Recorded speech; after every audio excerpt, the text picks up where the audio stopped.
ଅବର୍ଣ୍ଣନୀୟ ଅନିର୍ବାଚନୀୟ ଭକ୍ତର ଭକ୍ତିରେ ଭଗବାନ ରତ୍ନ ସିଂହାସନରୁ ଓହ୍ଲେଇ ଆସନ୍ତି ଆଜ୍ଞା ଭକ୍ତକୁ ସାହାଯ୍ୟ କରିବା ନିମନ୍ତେ।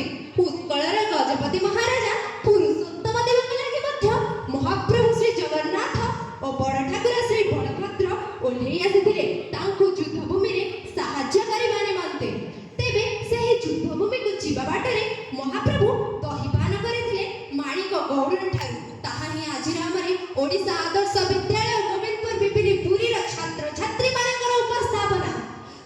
ମହାପ୍ରଭୁ ଏକ ସାମାନ୍ୟ ଗୌଡ଼ଙ୍କ ଠାରୁ ଦହିପାନ କରି ଏଠାରେ ସମାଜରେ ଚାଲିଥିବା ଜାତିଭେଦ ରୂପକ କୁପ୍ରଥାରୁ ଓହରାଇ ନେବାକୁ ଚେଷ୍ଟା କରିଛନ୍ତି।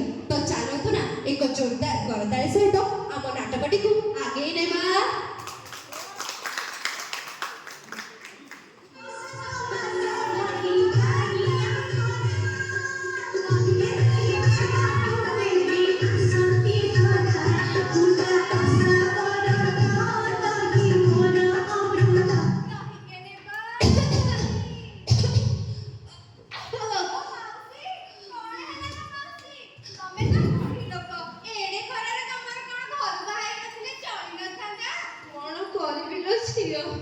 ସାରା ସଂସାରରେ ତ ଦେଖି ନାହାନ୍ତି ଏଇ ପେଟ ଚାଖଣ୍ଡ ଯାହା ମାଉସୀ କାହା କରମକୁ ଖିରି ଖିରି ସା କାହା କରମକୁ ଲଡୁ କାହା କରମକୁ ଖାରିଆ ଖଡା ଚୋବାଇ ଚୋବାଇ ମରୁ। ହଉ ମାଉସୀ ତୁ ବ୍ୟସ୍ତ ହନା ମୁଁ ତୋ ପାଇଁ ଦହି ଟିକେ ଆଣିଛି ପିଇଲେ ଆତ୍ମା ପୁରା ଶାନ୍ତ ହୋଇଯିବ।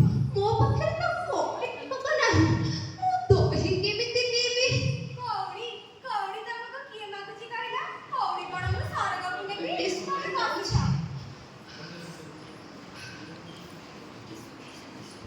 ଏଇଆ ମାଉସୀ ଦହି ପିଇ ଦିଅ ଆତ୍ମା ପୁରା ଶାନ୍ତ ହୋଇଯିବ। ପିଣ୍ଡରେ ପ୍ରାଣଟିକୁ ପଶିଲା। ଓହୋ ଝିଅ ତୋର ମଙ୍ଗଳ ହେଉ ତୋର ମଙ୍ଗଳ ହେଉ। ପ୍ରଭୁ ଜଗନ୍ନାଥେ ତୋର ସବୁ ଇଚ୍ଛା ପୂରଣ କରନ୍ତୁ ସବୁ ଇଚ୍ଛା। ଜଗନ୍ନାଥ ମୋର ସବୁ ଇଚ୍ଛା ପୂରଣ କରିବେ ଏଡ଼େ ବଡ଼ ଭାଗ୍ୟ ହେବ ମୋର। ଅନେକ ଦିନରୁ ଆଶା କରିଛି ମହାପ୍ରଭୁ ଶ୍ରୀ ଜଗନ୍ନାଥଙ୍କୁ ନିଜ ହାତରୁ ଦହି ଟିକେ ପିଆନ୍ତି।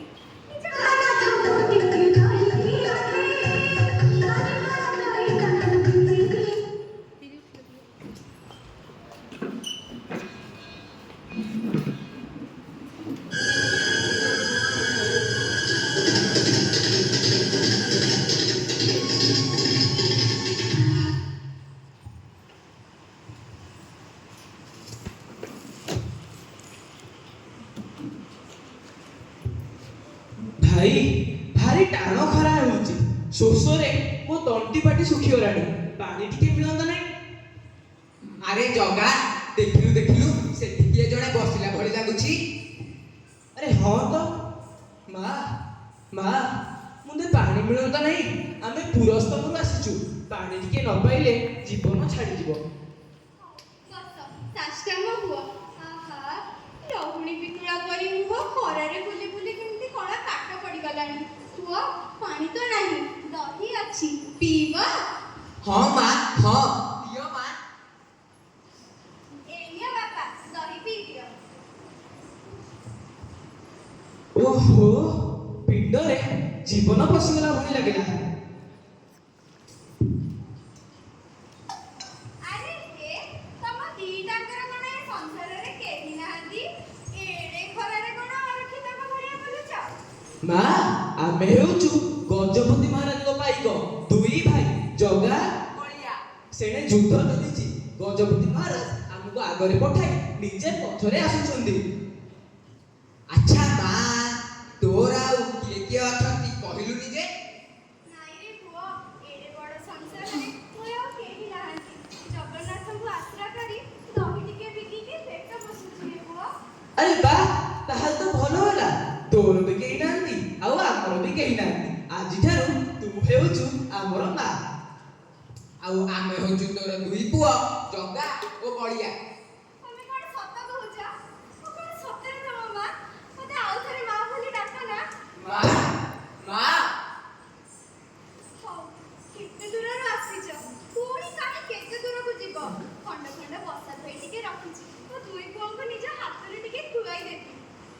ଆଲୋ ମା ଆମେ ଯଦି ତୋର ସବୁ ଦହି ପିଇ ଦେବୁ ତାହେଲେ ତୁ କଣ ବିକିକି ଚଳିବୁ? ରହ ମ, ତୋ ମା କଣ ଗୋଟେ ଦିନ ନ ଖାଇଲେ ମରିଯାଉଛି ନା କଣ? ବସ, ମୋ ଦୁଇ ପୁଅଙ୍କୁ ମୋ ହାତରୁ ଖୁଆଇଦେବି।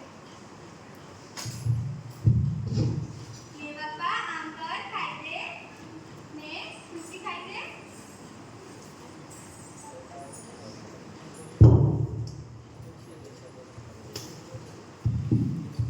ହଉ ମା, ଆମେ ଏବେ ଯାଉଛୁ। ପଛରେ ଗଜପତି ମହାରାଜ ଆସୁଛନ୍ତି। ତାଙ୍କୁ ଏଇ ମୁଦ୍ରିକାଟି ଦେଖେଇ ଦବୁ, ସେ ସବୁ କରନ୍ତି ଯିବେ। ହଉରେ ବାପା ଯାଅ, ତମ ଦେହକୁ ବଦର ଲାଗିଥାଉ। ନିଜ ଯତ୍ନ ରଖିବ ହେଲା। ଆରେ ଜଗା, ମାଣିକର ଅପୂର୍ବ ଭକ୍ତି ଓ ଶ୍ରଦ୍ଧା ଆମକୁ ଯେପରି ଯଶୋଦା ମାତାଙ୍କ କଥା ମନେ ପକେଇ ଦେଇନି। ହଁ ଭାଇ, ସେଇଟା ତ ତପସ୍ୟା, ସେଇଟା ତ ସାଧନା। ଯଦି ଏ ସଂସାରର ସମସ୍ତ ନାରୀ ଜାତି ନିଜ ମଧ୍ୟରେ ମାତୃତ୍ୱର ଭାବନାକୁ ଉଜ୍ଜୀବିତ କରିପାରନ୍ତେ, ତେବେ ଏହି ସଂସାର ଚାରିତ୍ରିକ ଦୁଷ୍କଳନାରୁ ମୁକ୍ତ ହୋଇପାରନ୍ତା। ହଁ ଜଗା, ହଁ ତୁ ଠିକ କହିଛୁ। ଏବେ ବିଳମ୍ବ ହେଲାଣି, ଚାଲ ଯିବା ଜଗା।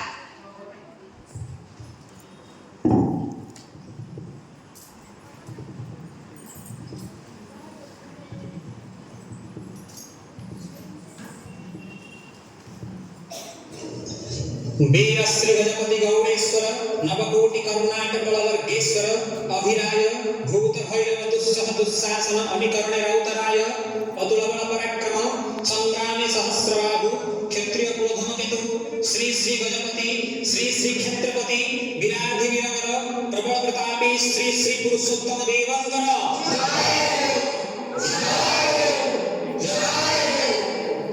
ସେନାପତି, ସେନାପତି, ଆଜ୍ଞା ମଣିମା।